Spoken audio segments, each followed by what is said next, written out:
Hello, everyone. Thank you so much for joining us today for a conversation with Marlon Peterson, the author of Uncaged, an abolitionist freedom song. If you didn't get your copy yet, I will we'll put the information in the chat on the event where you can find everything to purchase it. I'm Dr. Melissa Hafaf. I'm the program director for the Gender Justice Initiative at Georgetown University here in Washington, D.C. We are a cross-campus, interdisciplinary effort that supports and nurtures research and programs related to intersectional gender justice. Today, we are delighted to partner with various organizations to present this program to you, including the DC Public Library, and a special thank you to Wendell Keller, my partner at the Georgetown branch, as well as the Department of African American Studies, the Women's and Genders and Studies program, and the Prisons and Justice Initiative at Georgetown University. Before we start, I will give you some house rules. If you could keep your questions in the Q&A using the little function at the bottom of your screen. So you can ask questions at any moment of the conversation, and we'll try to take them the second half of the conversation. As you can see, the conversation is closed captioned. And we also have two ASL interpreters with us today, Jessica and Dawn, who will be switching every 15 to 20 minutes or so. Now, let me introduce the moderator for our conversation, who kindly accepted to be in discussion with Marlon Peterson today, who is Professor Paul Butler, who is the Albert Briggs Professor of Law at Georgetown University Law Center. He's also a leading scholar on issues of race and criminal justice, and a former prosecutor. He's the author of Chokehold, Policing Black Men, published in 2017. And he's also the legal analyst for MSNBC. Thank you so much, Professor Butler, for doing this. And welcome to Marlon. I'm looking so forward to this. Thank you. I couldn't not do it because I love this book so much, and I'm such a fan of Marlon Peterson. Marlon is the principal of the Presidential Group, which is a social justice consulting firm. He's the host of the Decarcerated podcast, a senior Atlantic fellow for racial equity, a member of the Aspen Global Leadership Network, and a 2015 recipient of the Soros Justice Fellowship. Ebony magazine has named him as one of America's 100 most influential and inspiring leaders in the Black community. His TED Talk, Am I Not Human? A Call for Criminal Justice Reform, has over 1.2 million views. Marlon's contributed to several books. His writing has appeared in Ebony, The Nation, US Today, and many more. He's a graduate of New York University. He lives in Brooklyn, and he plays the steel pan during the summer. Marlon and I first met on 7 Mile Beach off the coast of the ocean in Negril, Jamaica.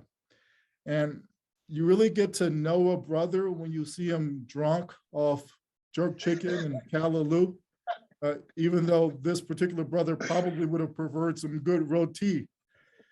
Uncaged is a brilliant book. And my goal for this hour is for everyone listening and watching to go get this book right now. Buy it from your local bookstore. You can get it on Amazon. You can check it out from your library. And I'm saying this because, as you're about to see, Marlon is so brilliant and so charismatic in person that you might think just from this event, you kind of get it. But this book, man, this book is a poem. It's an answer rap. It's a dissertation. It's everything. And so to have the full Marlon Peterson experience, you got to check this book out. You got to hold it up so you can see that brilliant cover. So we're going to talk for a few minutes and then open it up to Q&A. Thank you all for coming, and thank you to the organizations that sponsored this, especially the Gender Plus Justice Initiative here at Georgetown. Marlon, what's up, my brother? Really good to see you. Yeah, Paul, good morning. I'm on the West Coast, so it's early for me. Good afternoon to you, everybody at Georgetown. Thanks for the introduction and reminding me of how we, bringing up how we met on 7 Mile Beach. And that was in June 2014. Well, we left 2 months later. Mike Brown was gunned down by police in Ferguson.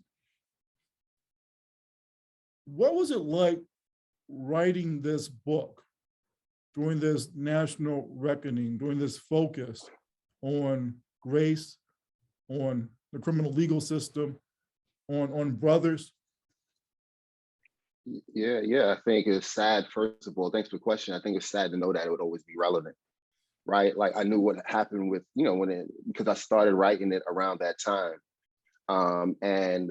It's a memoir, but that was in my periphery. But I also knew that, after Mike Brown, there would be somebody else and there'll be another person. And I know even today. So there's a part of it that's sad that I knew that that particular issue would be always relevant. But the other part, I think writing in that time, it pushed me to look deeper into the ways in which those actions live beyond the actual incident, right? So, you think about the residual trauma impact of these things that happen in communities. And, Mike Brown or Sandra Bland, or we could go on, but these things are just the most recent iterations of that type of violence. Like these things have been happening for generations.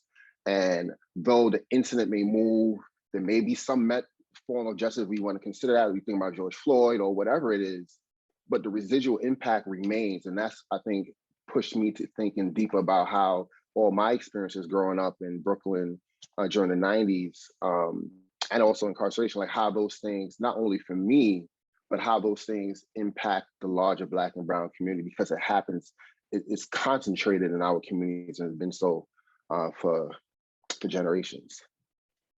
And you did that, man. In this book, you go in and you really are vulnerable.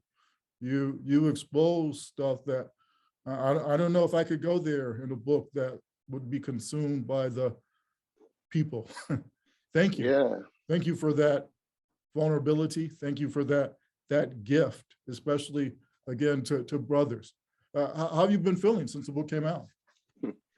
I feel one, just in terms of the work that's already doing in the world, in terms of people receiving it. I'm thankful because that was one of my intentions, that it impacts people and like invokes dialogue around a lot of these deeper issues that people kind of hide and stay away from, or just speak about in private little circles.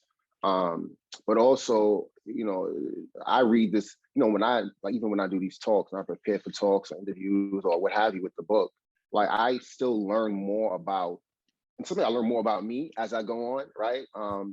Like what have you learned about yourself?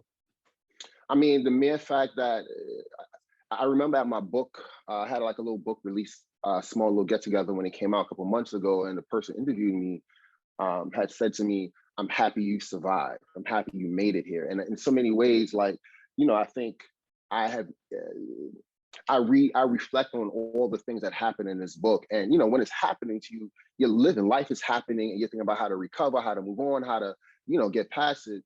But I think, like when I look back at the catalog of things that I wrote about, I was like, wow, actually, it is a blessing that I'm still here, right? Physically, like in a real way. I don't mean that metaphorically. Like I'm really happy, and I think, in so many ways, it helps me to realize of what's possible. That that there's evidence that not only me but people in my circle or us can create like amazing things because we've already done it. It's kind of like looking at the evidence. Yeah. So when she said she's happy that you survived, having read the book, I'm thinking survive what? Survive which one of those things that you survived? For folks who don't know your story, your stories, tell us about a couple of the stories that were most important to you in gifting the world with this book. Yeah, I think it's two that stand out to me. So this obviously so I want to say obvious for people who don't know about it. There's a carceral experience where I spend time in prison, physical prison.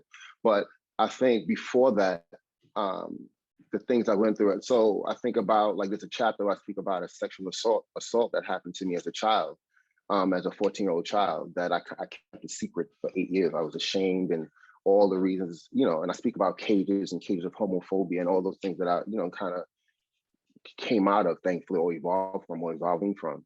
But then the other part, and I'm here beyond that. Like I'm not so badly bruised and I've gotten the help that I've needed to deal with that event. But also, I think about one of the things that I speak in the book about a time where, as a kid, a couple years after the sexual assault to me happened, me and some other friends pretty much attempted a sexual assault on a girl, right? We call it, as a trigger for folks listening. I just want to trigger warning, the way that we, in street talk, could call it like a train, right? And that sort of, not so much that I survived that, but to be thinking about the level of impact I had on that person. Like, I don't know who that person is that happened over 20 years ago. And the mere fact that I realize in so many ways in hindsight, the tremendous hurt that I experienced, but also the tremendous harm I also was a part of, right? And all in the same body, right? And I think to me that is, it's humbling, but it also informs me better in terms of how I do the work that I do now, and all the work I've been doing over the years, particularly with people who are the most marginalized, but who also have lived within that realm of people who have been hurt and harmed, but people who have hurt and harmed. Yeah, and I love the balance there. So I asked you about the stories from the book, and you spent like 30 seconds talking about getting locked up. Mm-hmm. And you spent way longer talking about your own experience as a survivor of a horrible crime, let's say. And those things are related, right? But for folks who don't know the story that made you famous and brought you to this activist space, although you probably would have been here anyway, just let folks know about the time that you did. Oh yes, and from the ages of 19 to 20, 19 to 30, excuse me, I spent in prison. So I spent a little over a decade in prison. It was a sentence of 12 years. New York State, it was a New York State time, and New York State are obligated to do at least 85% of it. So that's why the 12 years was 10 years and then another 5 years on parole. And actually, for what is, I was arrested on October 16th, 1999. And so we're October 20th today. These things, you can't help but remember these moments, right? I used to call it a bad adversary, right? Not an anniversary, but a bad adversary, right? And I'm thankful that I'm here and all the things I've been able to do in the years since I've been out. But like those things, you have college years, right? Paul, like you got your college years, your graduate school years, and people could think about those times, the good, the bad, the ugly of, those years, those college years. My college years were prison, right? So that's my memories of the 20s and my 20s. Those were my college years.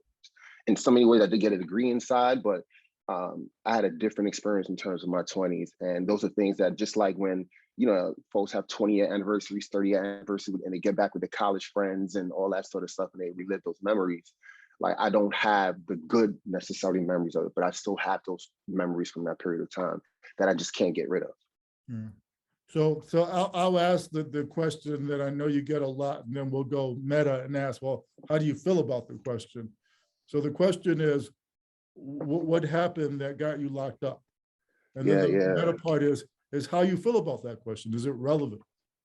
I think it's relevant. I think relevant from an advocacy space, but also from a space of, from an advocacy space on both. Let me tell you why. One is, so I was arrested for my role. I was a lookout in an attempted robbery that resulted in the death of 2 people and 4 people total were shot. And initially was facing, in New York State at that time, it still had the death penalty on the books. So initially I was facing the death penalty in New York State. It was then reduced after 3 years being remanded, I was eventually sentenced to the 12-year sentence. And so from an advocacy space, I'm gonna say this. So I was convicted on what's called, well, let me say, from the sensitivity part, I wanna acknowledge that like that is a grave tragedy, right? First, that's the first thing I want to prioritize. That's a grave tragedy, right? That puts me in a particular position of an advocacy space, and that like, how is the push and the trouble, the question of how do we see any good in people who are part of something so horrible, right? That's the abolitionist question, right? But the other part of it is, in this moment, I was arrested under what's called a felony murder statute, which is an arcane statute that remains, and which creates ways of taking people in mass in communities when they're just associated with a thing. But right now, there's a case, I just, the advocacy part, there's a case right now of a gentleman called Lakeith Smith, who's serving 65 years for pretty much the same thing, that role that I played, 65 years in prison. And the reason I want to throw that 65 years in prison, the mere fact, and going back to that survival question, or me being here, is that when I speak about that, I could have been in prison for the rest of my life. I don't mean that as like hyperbole or, to exaggerate or to prove a point. Like, it could have happened. Like, it literally could have happened. Thankfully, it did not, right? But that statute remains on the books. And I think it's something that people who particularly who are in the criminal legal space, who are thinking about shifting different, particularly arcane laws and policies, I think that's a new frontier to be looking towards. Yeah, it's wild that you mentioned that, because I teach criminal law here at Georgetown, and yesterday we learned about the felony murder rule. And one of the things we learned is that it's this bizarre legal fiction where prosecutors get to charge people with murder when they had no intent to kill. And we got this rule from England. England abolished it years ago. Long time ago. A lot of the countries we like to compare ourselves to in the United States, they never had this law. They think it's barbaric. And so that's one of the things that you survive. Marlon, the book is an important critique of patriarchy and kind of masculine narratives and stories that Black men especially tell ourselves about the way that the world works.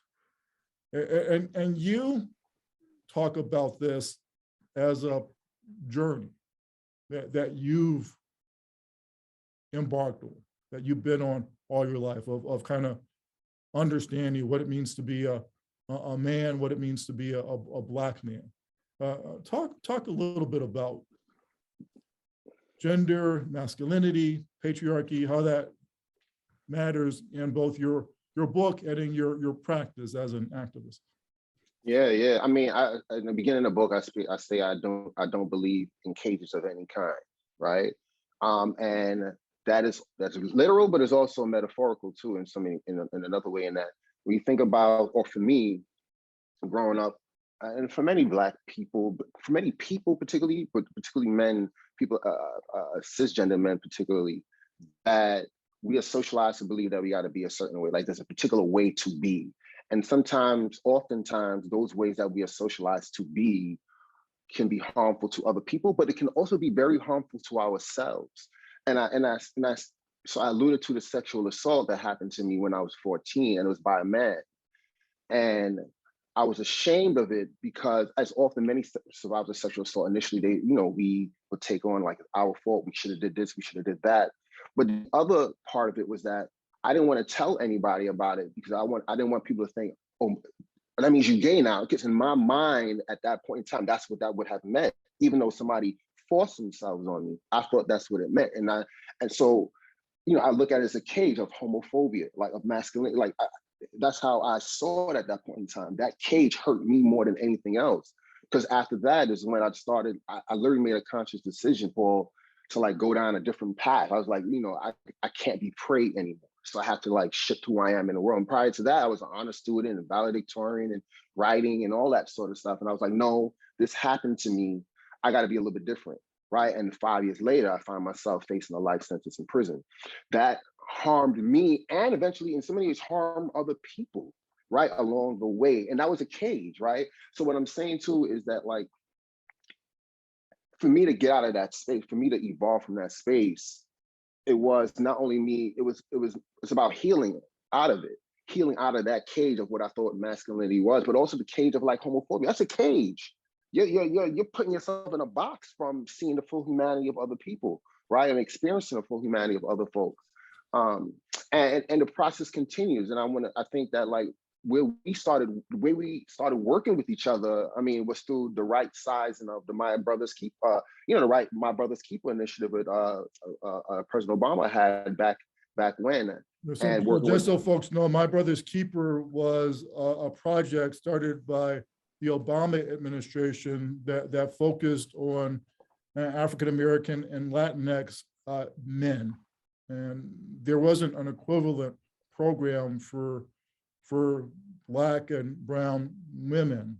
And Kim Crenshaw, the African American Policy Institute, and Marlon, and me, other people did some activism on that. So Marlon, take it from there. Yeah, for sure. Yeah, because I mean, a lot of my work and activism has been not only around like the prison system, but also gun violence prevention and working with young folks to prevent them from getting inside those sort of things. And, being in prison, in a male prison, obviously, it was this place where I felt like we are the only ones dealing with these problems. Like, men are dealing with these problems, men are dealing with, et cetera, et cetera. And I think, like, I was in a place at that point in my life, but also being around certain people and speaking about the evolution, speaking around you, Dr. Crenshaw, and so many other folks that were like an open and enlightened to, like, this is bigger than these issues that happen in our communities, whatever type of violence. And the mere fact that we only see violence from this prism of just like gun violence or shootings and all that sort of stuff, this violence that perpetuated every day in our communities, law enforcement inflicting violence, but also that it wasn't just a gendered conversation, right? And I think that for me was evolution for me, because I grew up my experience, I was around men every day, 24/7 for a decade, right? And I just saw what we were dealing with.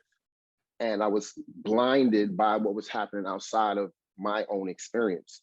And that's the evolutionary process, right? So, I mean,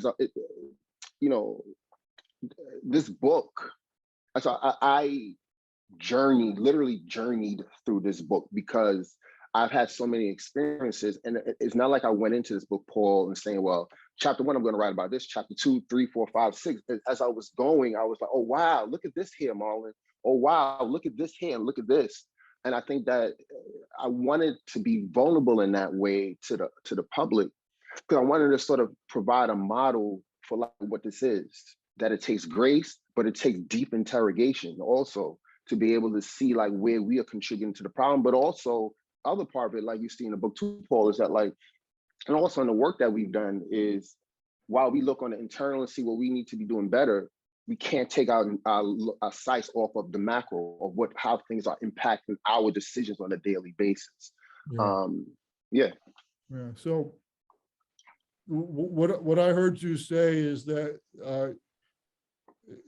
you wrote a book called Bird Uncaged, and what I've seen as a response to the book is you unlocking cages for a lot of people, brothers, sisters, a whole bunch of people. And I know you got some stories about how people have responded to this chord that you struck. And you're famous. You had a TED Talk that over 1 million people watched. But what's it like having people, talk about the impact that this book has had on them? Well, it feels like, I went in with a specific intention, not necessarily knowing exactly how the words were going to end up on the page, but the type of feelings I wanted to emote for people who read it. And so I'm happy that like my intention has come to manifestation, but also, I'll give you an example. I have an older cousin of mine who, be outside. He used to be outside, and when we say outside, he was, he wasn't like a drug dealer or anything like that, but he was outside. If you understand where we're coming from, what we meant. Anyhow, and he's not in the social justice space by any right, he's not in this, right? He's, he family man, has a job, but he's not in these conversations. And he read my book, and super like typical cisgender, like project that masculine, macho masculinity type, persona. And after he read the book, he said, "Marlon, you told my story." And we've never had that type of deep conversation, right? And for me, I mean, that's why I wrote the book, right? I mean, and he didn't have to tell me the details. I don't know the details of everything. He'd never been to prison or any of that sort of stuff. So I'm assuming there's some other things, right? And the mere fact that he said that to me is like, that is, I mean, that's why we write, I think, right? As writers, you write not only to inform, but you write so that people can extract the parts of them that's in those words. And my intention was here, like you said, unlocking cages for people. Like, I want people who not in our conversation, who not on this Zoom all the time, right? Who don't know all the terminologies, but I want them to be able to at least have an entry point. I want people to open to get an entry point so they can see where evolution needs to go and how they can evolve as a person. Everybody doesn't start from the same place that we start from the same place. And I want people, but I always say I come from an interesting place where, like you said, that time when I was with you and Kim in Jamaica, and we were like reading and talking about all these, all of you all as gifted writers. And I think I might have been the youngest person. I was like, oh my God, what am I doing here, right? But also, I know I deserve to be there, but I also know that, like, coming from the lens and experiences that I come from, for me to be in these places, I understand there's a responsibility for me. I take as a personal responsibility to be able to, like, not only reflect what I learned from people around me, but also to be able to to people from my community where I come from, but also for me to also bring people from my community into these spaces where they would normally not be. Yeah, and that's what I wanted to do with this book. And you did it. You absolutely did it. In a few minutes, we're going to go to questions and answers. So folks who are watching us have questions, please hit me up in the Q&A, and we'll get Marlon to give us his wisdom, which he always does. This is organized by a formation at Georgetown that works on gender, and I've enjoyed many of their programs. It's a diverse group. A lot of times we think of feminism as a white woman thing, right? We think of womanism. We think of focus on gender as something that's not for us. And when I say we and us, I'm thinking especially of Black men. And I'll admit, sometimes in these spaces that are feminist spaces and that aren't led mainly by Black women, in non-Black women-led feminist spaces, sometimes I feel a little bit weird, vulnerable, talking about Black male issues. Last week we got some really bad news about RBG, who normally the next line is one of my heroes, and I'm still trying to decide. Some stuff came out about just straight up racist shit she said, no other way to put it. So there's always sometimes that suspicion about non-Black feminists that I think make these conversations in those spaces fraught sometimes, or, it just feels a little weird. So I want you to talk about R. Kelly and whether you think brothers especially stepped up appropriately. But again, I wanted to place that in the context of having some unresolved kind of feelings about discussing that extremely important, tragic event. First, with you in this space. Yeah, I mean, I'm not all familiar with the RBG statements. I'm not actually familiar with them at all, but I get where you're coming. I mean, I could assume, I can make assumptions, right? I mean, guesstimations. I think, you mentioned R. Kelly. here's the thing about that. I think the question I want to position now about R. Kelly is, what have we learned from him, right? All right, there's a level more, there's an understanding of what justice looks like for him, right? For some, for many folks, he's in prison pretty much for the rest of his life, right? And for some people, that is what accountability looks like. And that's another, and we can get into that too. But the other part is like what we have to learn about perpetrators of sexual assault. That's my, like, what are we learning about that? Because we want to stop the behavior. We wanted to stop R. Kelly, but we also want to stop the behavior because it's happening right now, right? It's happening right now in some community, in someone's home, in someone's school, church, etc. He was a person who was sexually assaulted as a child, right? I just wanted to do that, and it's not about finding any, but he was, right? And what sort of mechanisms and levels of support are there for people who are sexually assaulted as children, right? And we speak about men, because of all this nonsensical notions of what masculinity is, etc. How many boys don't talk about that, right? I was a boy that didn't talk about that. Now I didn't go on to be, become like R. Kelly or anything like that, but I can tell you that the unhealthy way I dealt with that trauma, one is by just not telling anyone about it, created more problems for me, right? And they might have, and so that's what's the lesson that we learn? Like, how are we creating spaces, one, for young boys and girls and people to be able to help to cope and heal from from the worst of us, because that's the worst of us. Like, R. Kelly wasn't born from another planet. That's a human being of a Chicago human being who was raised in a community, who became this person, right? So, and this, I had mentioned earlier, grace. And the reason why, and this goes back to, once again, about why I would decide to be so vulnerable in this particular book about me. And I don't think you walk out of, somebody leaves this book thinking that Marlon was a saint, right? And I was intentional about it. I want you to see the entire spectrum of me, right? Because we have to think about how do we deal with harm in a way that actually heals the hurt, right? And not just falling back on our default of retribution. That's a default that we have. That's our systemic default, but it's also our personal default, right? We want somebody to get back. We want you to hurt just like we hurt, or even worse. We can't deny that. When I watch the news and I hear about a horrible incident that happened, even still, I think about, they should go to jail. Somebody who believes abolition like me, that's my initial thought. I urge people to challenge the default thinking. That's like, and that's hard work, right? That's hard. So when you think about R. Kelly, we just use this as an example, or you can bring in, like, here's some, right? Even more, like, even right now, you think about like, what is digital? How do we do this in the digital space? So you think about somebody like who's harming people, right, in real time. Think about Dave Chappelle and him and what he's doing with Netflix, right?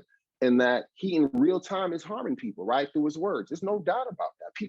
People are saying it. Trans folk, LGBTQ folk, and cisgender people saying, you're hurting me by saying these things, right? And you're saying it consistently after we said don't say it. You keep bringing these things up.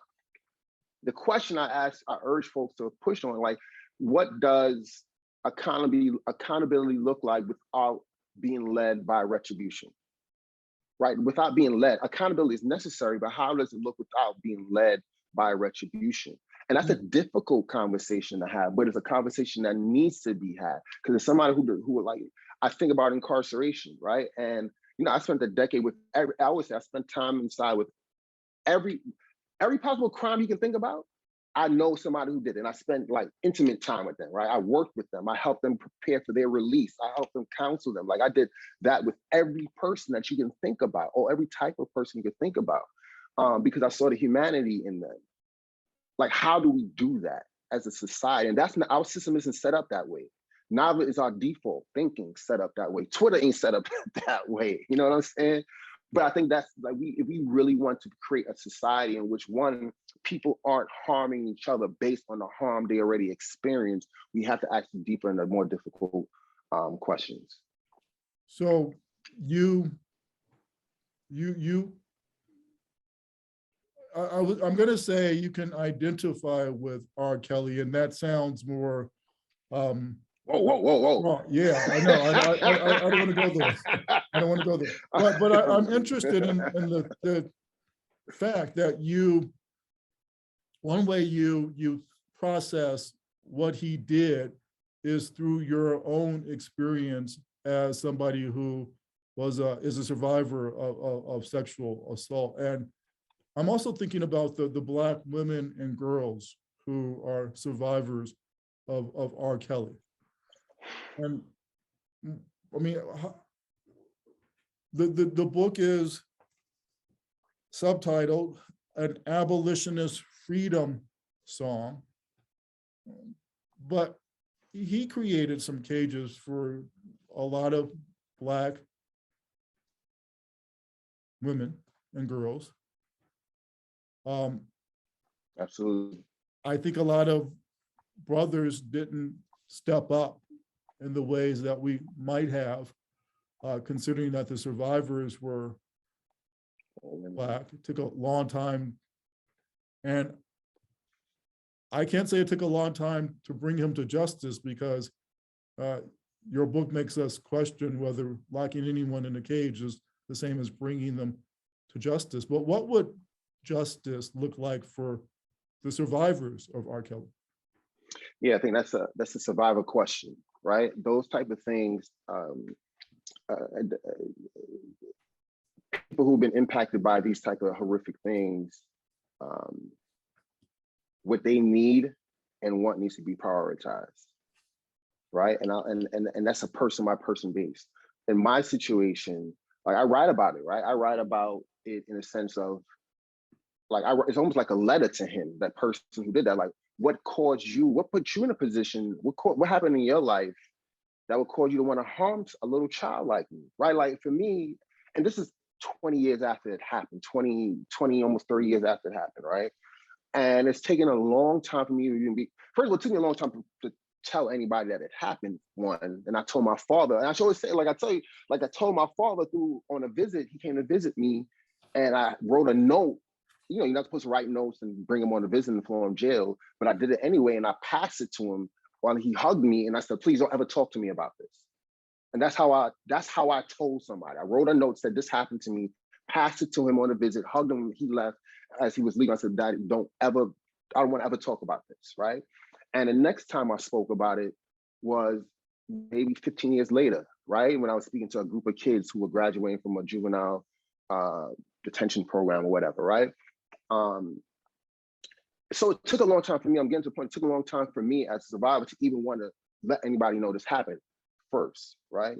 The next thing though was, after I've done that, or since I've done that, is, well, what do I want to happen? I don't know this person, I don't know where they are in this world, I don't know if they're alive or dead, right? I don't know if they're in prison right now for something else, I don't know. But I know that like right now, where I've gotten to the point with all the work I've done personally, is like, well, I want to know, I want to stop people from doing that. And I want to know what I want you to be able to do to him, right? If I was to see him or be in conversation, or if he reads his book, right?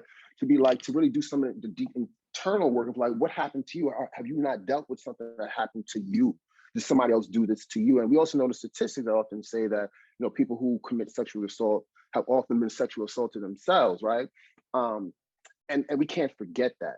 I just want to say we can't forget that. It's not about, so to answer, to go back to the question about what do survivors need, or what does justice look like for them, as I always said, like what it looked like for me is me like writing this open letter to him, right? This open letter to him in this book, when I write that chapter dash, that's what justice looked like for me. I need to know, at the very least, I need to open myself up to like understanding what you went through, because you weren't born that way. He wasn't born to do that to me, or if he'd done it to other people, right? Other people who survived in sexual assault require different things. I don't want to say there's a blanket thing, but I do know that like all sexual survivors want their perpetrators to not do it again. They only want it not happen again, but they hope they're not doing this to other people. And for me, justice for me is, I'm gonna say this last thing, we go back to you before you go to the next question, Paul. people also have the assumption or the belief that when people go to prison, people who committed sexual assault, that when they go to prison, that they stop committing sexual assault. That's an assumption that people are making, that we make. We also know that sexual assault in prisons are high, right? So, and I'm not saying it's the same people, but we make this sort of assumption that you go there, you're gonna stop. You may stop doing it for people outside, but you can continue to do it to people inside. So the behavior is what we need to stop. You know what I mean? I feel you. The problem is your writing. You're such a poetic, evocative writer that when I read that chapter, part of me is yeah, abolition, yeah. Part of me is he needs his ass kicked. Somebody needs to kick his ass. I still think about that. I still think about that. I mean, here's the thing, right? I think the idea, you know, you mentioned abolition, or we're speaking about that, obviously. I also want to sort of like smash the assumption that abolitionists are all like, we don't want, like somehow we don't want any harm to happen to anybody that did things to other people, to us. That's not it, right? It is that we want to push harder about the why. Like, you know, we speak about abolition is also about getting to the root of the issue, right? Like, we just want to push harder to the why. As I said, like when something happens on the news or I see something on, you know, horrible, my instinct is that I want that person. I still think about the person that harmed me, and everyone. And I need to be clear. You think about residual trauma. I still like every once in a while, and no one around me knows what's happening, but I can like the incident will at random times just still at my 41-year-old age still flash in my psyche from time to time. And I'll just like joke, and nobody around me knows why it happens, but because like I remembered that it's in my memory, you know what I mean, from 14 years old, and it's still, I'll just get a joke. So I'm not saying like I can't unsee or unexperience what I saw experience. But what I am saying is that like what I need as a survivor or as a survivor is for that person, and this is hard for me to even say now as I'm saying it to you, but because this is me challenging myself as somebody who believes in abolition, is that like, I want him to be better. And it's hard for me to say that out loud, but like, I know that, that's what I say, it's hard. I'm not jumping up and down about this, or you know what I'm saying? Yeah. But I'm saying like, I want him to get, because there's something wrong, fundamentally wrong with somebody who does that stuff to people, right? And you know, the chapter that I write this in is called Dash, right? And you know, the first time I ever came with the idea of Dash is when I went to a funeral for, you know, I did work in gun violence, and a person I knew, a young person was killed, 19-year-old boy was killed. And I'm at the funeral for this young boy, and you see all his friends around, his peer group around in the funeral home crying and all the things. And the preacher talks about a dash, and he talks about, you know, the tombstone, the day you born to the day you death, and all that. And I thought about, particularly for these kids, or even thought about me and when I was a child, is what happened to them from the day of their birth to the time they started being outside and throwing up gang signs, going to jail, hustling, selling drugs, or sexually assaulting women and boys. Like what happened in that dash? That's the dash that we need to be. That's the dash that we're not concerned about enough. That's what I want to say. Our criminal justice system is not equipped to deal with that dash. It is only equipped to deal with the retributive part of it, and we make retribution synonymous with justice. So even in our own psyche, like you grow up in your neighborhood, somebody does something to you, what you want to do? You and your friends want to go beat them up. That's justice. But you don't, you know, and like in my book, I experienced a lot of physical assault too. I was bullied, jumped, beaten badly, all those sort of things as a kid. And I never once, and I was intentional about this, I didn't refer to those other boys who did those things to me as like animals and monsters. I referred to them as other hurting Black boys. They were other hurting Black boys doing harmful things to other Black boys in my neighborhood. They were doing it to me, right? And it takes a level of transformational like thinking to be able to get to that point. That's hard work. That's what I always say, just like, it's not something that comes easy. And not everyone initially is deserving of it, that type of thing initially. I'm saying is that I want us to push ourselves to be able to expand how we see the human experience and to sort of like fix those things. I'm just asking to expand it, right? The way we've dealt with it is purely retributive. We do it well. We know how to do that. We put people in prison well. What we haven't done well at is preventing those behaviors in the first place, right? And I've worked with a lot of young people in my, since I was inside, I've been working with young people. And I'm getting long-winded, but I'm gonna show this right here because I'm working on a script. But right here, right? These are all, what you're looking at here is when I was in prison, I started, with a friend of mine who's now a principal, Dr. Lopez, our youth mentorship program, where I would write letters to middle school kids. And these are all some of the original letters that I had from these kids from 2005, right? These kids were telling me about things that happened to them, were happening to them as they were 11, 12, 13, 14 years old. And these was highly traumatic things. And I was like, oh my God. I remember one child asking me, is it safer to be in prison than it is to be out here? And for a 13-year-old girl to ask me that question, what is happening in her life? And I don't know what happened to her life as she's gotten older, but like, these are the things, these are the triggering experiences that create the people that we don't like.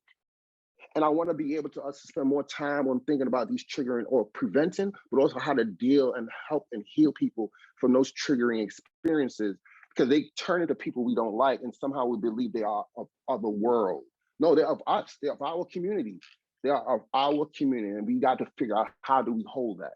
We haven't fully understood how to hold that other than a retributive stance. So much respect, my brother, for putting this out there like that. You can't imagine the impact it has, the way it moves people. To that end,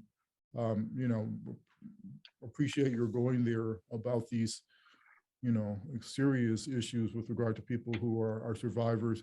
On the chat for folks who want help processing this, there's information about resources at Georgetown for people who are survivors. So for folks who are interested, you can check out those resources that are listed on the chat. I could talk to you all day, and I'm lucky enough to have that chance because we're friends, but I want to get to some of the questions from the audience. Angela White asks, how do you feel the COVID pandemic has impacted returning citizens currently in or trying to enter the workforce? And since I'm a law professor and I like to talk and ask questions, I'll also ask how you feel about returning citizens as a phrase, as semantics. Yeah, I mean, we got all the phrases, right? And it's all an attempt to amplify the humanity of people, right? And so I understand it, right? And I applaud it. I'll just say that, right? But in terms of like the COVID, I mean, how do you think it does, right? I mean, the statistics obviously that show that, prisons have been hotbeds for this, for the spread of COVID. But what do we expect prisons to be, right? I mean, is it, and I don't mean that in a facetious way, but I mean is prisons are cages where people don't have freedom of movement. They don't get to go to like doctors like we go to doctors. They may be, we call it sick call in New York State, but they don't get to go to doctors like we have. They don't get quality healthcare. They don't get quality food that can help boost up their personal, their immune system and just their, general health. So when things like this happen, when you have COVID happen, people in prison deal with it the worst. And we are okay with that, right? We got 2 million people in there. What do you, sometimes I get a little, I can say sometimes I get a little agitated, not with, even with these questions around like, how does it impact people in prison? How do you think it, and I'm not saying this to you, obviously, Paul, but like, how do you think it impacts people in prison? Terribly. That's why we put them there. We want people to be hurt. Like, I think that like, this is a misnomer that happens where we call prisons now, since like, I think the late 70s, early 80s, calling prisons correctional facilities. right? You know, it's a euphemism, right? But like, I always admire older people who I was in prison with, and they would always say the penitentiary. You know, they would say, correct, this is penitentiary, and I guess to visualize what exactly this experience is. Prison is no bed of roses. And so to answer your question specifically, obviously COVID has impacted people in prison disproportionately. I know somebody who has spent time with an older gentleman, he died last year, right? Who was in Fishkill, and he died, Fishkill Correctional Facility in New York State, medium prison. And he was an older gentleman, and he died from complications of COVID. So like, people are dying there, but we also as a society, in this attempt to amplify the humanity of people in prison by, you know, formerly incarcerated, returning citizens, whatever it is, I'm happy for that. We got to add some, we also got to understand that like reentry is a side effect of a bad medication, right? Prison is the medication. That's what, you know, as a misdiagnosed, when we think about all the social inequities and racist policies and all those sort of, and classes policies that create conditions where people harm each other, right? But reentry is just a byproduct of a side effect of a bad medication. The mere fact that we have reentry is a problem, right? I mean, we literally create a harm and say, figure out how to get out that harm on your own, and do it at the pace of everybody else in society. Is a failure sort of initiative. But I get it and I support it. But I just like to just state plainly like what we're dealing with. Yeah, and yours is the narrative that I hear all the time. Sometimes though, you run into those brothers who come home who say that prison's the best thing that ever happened to me, that I would be dead if I hadn't gotten locked up. How should we feel about those ideas? One, listen to them, right? Listen to what they're saying. You know, don't knock them down immediately. But also, you know, I have a podcast, wearing a shirt now, Decarcerated, and I would talk to people who did time, and about their journeys of, you know, their journeys from incarceration to whatever they consider success for them now. And they will always get to the point where they would talk about, oftentimes I would hear, you know, people say, you know, if it wasn't for this would have happened to me. And I just present, and then I'll listen and I'll be like, well, and I see the work that they're doing now, right? They might be an activist or whatever it is right now, right? You know, advocate. And I'll be like, and I'll say, excuse me, do you think if you had access to this information at this point in time, or do you think if somebody had reached out to you in this sort of way at this point in time prior to you going incarcerated, or if you had this type of mentorship, or whatever it is, do you think it's possible? I'm just saying, we don't know for sure because it's all hypothetical, but do you think it's possible you could have like learned or stepped into your brilliance back then? And it's like, well, and oftentimes, and folks would respond like, well, you know, maybe. And I'm not saying it's not guaranteed. I'm not saying that if you didn't go to jail, like something bad wouldn't happen to you. What I am saying is that the reason why any person has changed because they decided to, right? Like at some point you decided to hear and listen to a thing. Now you may have needed to pause, and prison is the one thing what was paucity for you was the pause that you need. But you also could have been, I'm not in any way advocating for this, but you also could have been like on a Caribbean island in a house with people trying to speak into you and like working with you one-on-one. I'm just throwing that out there for a period of time. And like we were in Jamaica, right? A period of time, and maybe you would have gotten it then. Listen, I'm not saying that's the answer, but what I'm saying is that I think oftentimes traumatic experiences push us to lean on the thing that hurt us as the thing that helped us, right? My mother beat me a lot when I was a kid. That's why I'm good now. That's not why you're good now. Your mother beating you was a bad thing, right? You're good now because at some point you learned a lesson, you grew up, you evolved, you matured, you went to school, you had a child, you got a good, whatever it was. It wasn't that your mother beat you that got you better. And we're now evolving out of that, right? 15 years ago, we were all like, particularly Black folks, that's how I got better. My mother beat me, you know what I mean? And it's not even to like to say anything negative about our parents. What I'm saying is that what's a lesson to be learned here? That harm can't heal harm. Harm can't, prison is harm. We all know it, right? How many of us joke or have laughed when we heard the drop the soap joke on a comedy, on a movie, our friends, whatever it is, it's not, I've laughed at it, right? But that is a harmful, I'm just saying, like, that's a joke, but people go through that, right? And that's harm. That can't make me better. You know what I mean?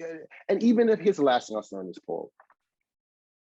Even if like having these very horrific experiences in prison somehow shifts you to be like, you know, maybe I don't need to do it, so I don't want to go back to prison to do that thing and have that thing happen to me.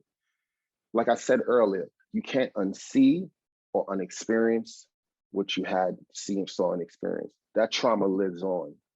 And now you got to work yourself out of that trauma again. And that's the thing that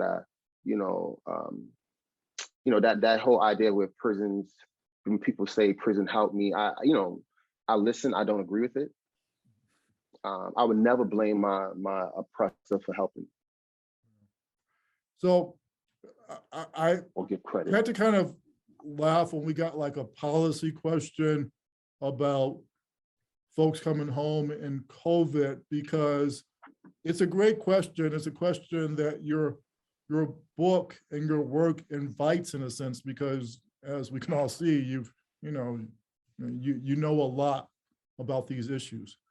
I had to kind of laugh though, because of something you posted on Instagram recently, and everybody should follow Marlon on Instagram. Marlon, shout out your handle. Underscore Marlon Peterson. Yeah, so it's a brilliant Instagram. And what you posted recently that kind of scared me, Marlon, was that you said, hey, everybody, actually, I'm a writer. I'm not so much an activist or a policy wonk, even though I do that. I'm really a writer. What's that mean? Yeah, I mean, here's the thing about the advocacy, particularly, and this is more so about people who I think are like formerly incarcerated or currently incarcerated activists and advocates. When I was inside, right, and I was somewhat of an activist inside as well, right, and also a teacher inside and a writer inside. But when it comes to the activism part, it was literally born of necessity. Something was happening, and I needed to happening to us. I needed to figure out a way to use whatever skills I had to, address it. Sometimes I got censored for it. Other times, you had to sneak and do things, whatever. When I came home, or when I came home from prison, I didn't know, I'll be honest, I always say this, I didn't know that being an activist was a career, right? I didn't know that, I didn't know those things, right? I didn't know advocacy was a career. I didn't know that being an organizer was a career. I didn't know that. I'm just, I don't come from a family of academics, organizers, or anything like that, right? And it's not until I came home and I started volunteering with an organization and realizing oh shoot, organizing is a job, not like organizing cabinets. I'm just telling you where I came from, my experience, right? Anyway, it's time to move forward. I stepped into the space of advocacy and activism largely because of things that I had experienced that was happening in the moment. But I didn't see it as career, right? I think when you think about career, I think about a way to earn a living, right? I want to, my father has dementia. I want to be able to put him in a position where medical care he needs and the support my mother needs, right? Or if I have a family, I want to be able to have a career where I can provide for them. I, Marlon, never saw the work for doing work for people as my means of income, right? Me saying I'm a writer doesn't mean that I no longer care about these issues or I'm no longer being a place. I'm saying that clearly for me, I'm projecting this is the thing I want to use to be able to say as a career. I want to earn a living off of this, right? Not just off of my own and the trauma of other people, right?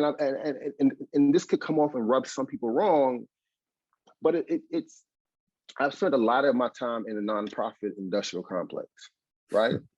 Right. I spent a lot of my time in there, and I'm still there. I'm on the board of organizations and all that sort of stuff.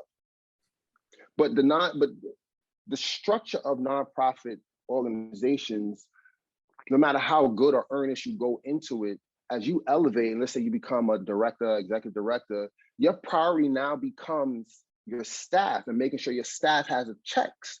That becomes your priority. You have to keep this organization afloat. The issues still matter, but it's not the number one thing anymore if you want to be able to pay your staff a decent wage. Let me say a decent wage, right? And by its very nature, you're now sort of become a cog in the capitalist wheel.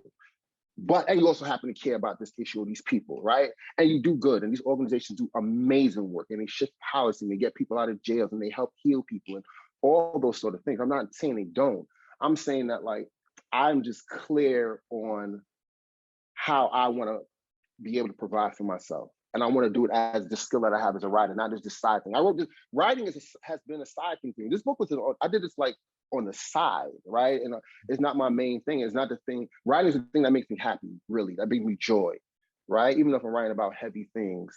And lastly on this, I used to do a lot of work, and still do, but like in community work around gun violence prevention. And I would, you would hold these vigils and, some very heavy work, very, being with families who just lost someone, and, and I would oftentimes find myself thinking about the people who were hurt and killed in the crime I was a part of. Personally, nobody else would know what I'm thinking about that. And it would weigh me down even more. Cause I'd be like, sheesh, I'm out here for this. And like, damn, I'm a part of that. I'm a part of that. And there's a part of me that have been like, I'm at the place where being re-triggered over and over again, I've realized it does me more harm than good. Mm-hmm. Right? To being in it. And, mental health is important, bro. And for those people who have been in these experiences, who are survivors of sexual assault, people who are survivors of incarceration, and who now take the lead in advocacy and activism in these spaces, we are needed. Right. But you also, as individuals, need to be able to know where your boundaries are. Mm-hmm. Mm-hmm. Because you're doing the work, but you're also doing this work as a person who's experienced the harm. And that could be a lot on a lot of people. Yeah. And for me, it was a lot, it is a lot on me. And so I've just figured out like, hey, I'm gonna still do this, but my lead is like this. Cause I want to write a comedy. I want to write a romantic comedy at some point. Wait, so does this mean you've gone Hollywood or you haven't gone Hollywood? No. I mean, I'm actually in LA right now, but no, I mean, listen, maybe I go Hollywood, so what? But what the connotation from that is that you've changed, right? When people say you're going Hollywood, the connotation is that you've changed, you become a different type of person. If you know me, Marlon's the same old Marlon, right? It doesn't change anyway. And I always said, people who, if you knew me from when I was in Green Haven Correctional Facility back in 2003, and you see me now, you'd be like, oh, this is Marlon. So I'm pretty much the same personality. So I have evidence that going to another location or being in a different industry won't change who I am at my core. I have evolved into the person I've evolved into under the worst conditions. Under the worst conditions. I spent a decade where things were like terrible. Everywhere in the book is a reoccurring phrase in the book, prison is hell. No matter how good things are going, I tell you, I kind of thought that prison was hell. It was hard. And to be a person who was in prison and not just, I always brag, but like I never got into a fight in prison, right? But I also never joined a gang or nothing. But I also was able to be a person that helped other folks. Like people know me in prison for being a person that supported other people at my own risk, right? That I earned my chops in the hardest place. And being someplace else now where this is easy. This is easy. My life is not on the line every day. I don't wake up every day hoping I don't die, right? You wake up every day thinking like hoping something don't happen, whether it be a CO or somebody who didn't get their medication that day, or somebody who had a bad visit, had a bad phone call, does something, looks at you as a person, as an object of their pain. That's a conscious. I traverse prison thinking like that 24 hours a day, and definitely when it was time to sleep. I don't think like that no more. Mm-hmm. And I know that if I was able to be who I was under those conditions, there's no place out here that could ever change that. You know, Brittany Cooper, a friend, I'll end on this. Brittany Cooper, you know, a dear friend of ours, both of ours, right? I was going through a difficult period of time some years ago, and we were at an event with each other, and me and her were talking, and she didn't know the details of what I was dealing with. But I was, you know, at the time, I don't want to get into details about it, but I was going through some really personal, tough stuff, and she just said through the conversation, she said, "Marlon, you know, you've been through worse. You can get through this." And she didn't know what I was talking about, what I was dealing with, but she just sensed that. And I'm just bookending this part with, if I could have gone through those things and be who I am, there's nothing that I do now that can change that. My life is on the line every day, not in a real way. When I met you, you were in a formation with some other brothers who joined us in McGreal, Darnell Moore, Casey Lehman, and the formation was called Brothers Writing to Live. We're almost out of time, but I love the phrase and want to know what it means to you. Yeah, I mean, those people you just mentioned, they have, I mean, this book doesn't happen in so many ways without their love. And I wouldn't even want to say like their books don't happen without my love and, you know, that whole cycle of love. We come from different experiences, all Black men, but come from different parts of the country, different experiences.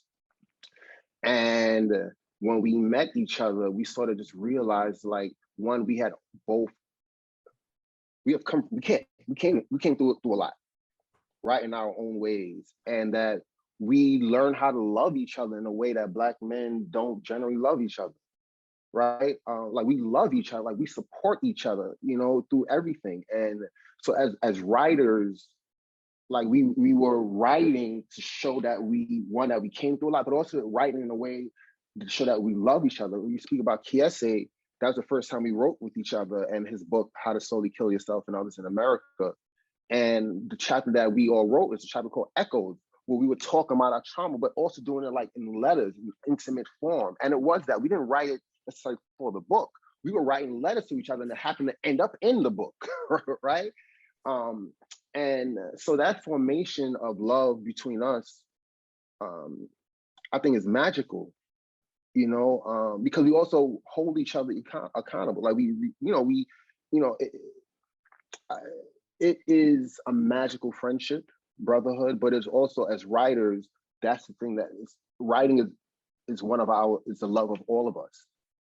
And we realized that was our bridge to be able to extend out, to sort of express our love, but also interrogate where we needed to grow.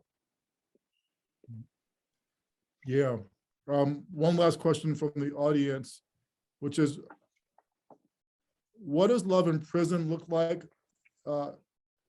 She says she's not talking about romantic love, but love in the broader sense. That's a refreshing question. It makes me smile. I'm trying to think of a good example of one. I have a good friend of mine, right? And this is, you know, his name is Bill Clifton Hall, and he and I served maybe the last 3 years in the same housing unit. And he himself was incarcerated for, you know, homicide himself, right? And he served a little more time than maybe 17 years or something like that. But we would go to every Saturday or so, they would have, like, you could go down to a part of the jail and watch like a movie. And from the commissary, you know, you could buy, you know, you buy snacks. And every time we would go to the movie, he would buy a big bag of chips, like a big bag of chips, and he would share it with me. And we would sit in the movie and we would eat chips. And I might sound corny to some people, but like that was love to me. You know what I mean? We're gonna share chips with each other, right? At the movie. I mean, at this movie, this prison movie. And that's friendship. And it wasn't based on anything other than, like, we're friends. You know, we end up starting a youth program with each other. The youth program I write about, Holla, you know, we end up starting that with each other. But like, to me, that's one of the ways of love. That was a subtle act, but I knew that he appreciated me. You know what I mean? And we work out with each other and all that, right? But we don't see each other like we used to years. He's moved on his family and all that sort of stuff. But like somebody asked a question, like those small modicums of love exist in prison too. I think I always say this, I learned to love humanity in prison because I had to deal with everybody and I had to find their soul. I had to be able to like grope for their soul despite the ugliness of what they projected, but also what they were there for. And every type of human, I always said, every type of human being I spent time with, and I found a way to relate to them. That's how I learned how to love humanity. I learned how to truly love inside those places. And that's why I got tremendous love for people there and for the people who are out here with us. I just wish that we spent more time on, I wish you spent more time on the possibility of love from the worst places and people that we can imagine. Wow. Okay, we got to go because I'm about to get emotional. Love the story about the chips. Love you, my brother. Thank you for writing this book. Thank you, Paul. And to the folks who are with us, I told you, you got to go out and get the book now. I'm going to turn it back over to Melissa. Thank you so much for such a powerful discussion. To both of you, thank you, Professor Butler, for being in conversation, asking really, really good questions. And thank you for Marlon too, for sharing everything, and your authenticity, both in person and in your book is always there. Thank you all for joining us today. We are about to end this event. Thank you to all of our partners, the Department of African American Studies, the Women and Gender Studies program, the DC Public Library, and the Prisons and Justice Initiative for co-sponsoring this event with us today.